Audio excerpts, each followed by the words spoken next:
Kawarat guys, kasi medyo matagal na tayo hindi nakakapag-vlog eh. Sana makatulong na dito sa pambaon ng mga nung makakakuha doon sa anak nyo. Hanapin nyo dito sa mga butas-butas na ito. Yung mga ganyan. No? Ayan. Nakalagay na. Kawarat guys, papawis tayo ng konti.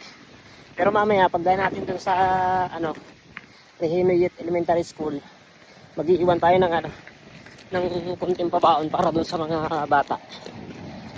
Hanapin nyo na lang kung saan natin ilalagay doon. Pero ilalagay natin doon sa mga parang butas-butas lang doon ng sa tabi ng kalsada. Ayan, magbibigay ako ng clue mamaya. Kunti lang to para malaman lang natin kung may followers pa tayo dito sa sa Luklukan. Ayan, subukan natin. Kasi medyo matagal na tayo hindi nakakapag-vlog eh. Medyo malungkot na yung page natin, kaya subukan ulit natin pasiglahin yung ating Facebook page. Ayan. Abangan nyo mamaya ha, abangan nyo. Sayang din yun, pambaon din yun para sa mga anak nyo. Alright. Nakakuha na tayo ng paglalagyan. Dito natin ilalagay sa plastic na ito kasi baka umulan, mabasa, sayang naman.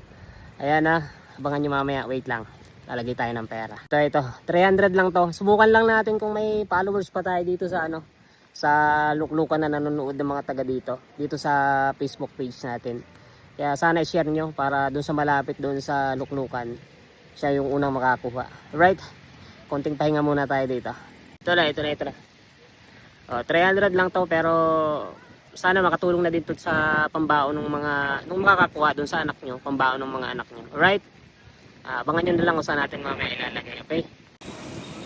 Right, andito na tayo. Ayan. Lalagay natin dito sa mga butas-butas na ito. Yan, dito Yan, dito. Hanapin nyo dito sa mga butas-butas na ito. Yung mga ganyan, Yan, dyan. Diyan natin ilalagay. Right? Dahil walang tao, dito na natin ilagay. Yan. Nakalagay na.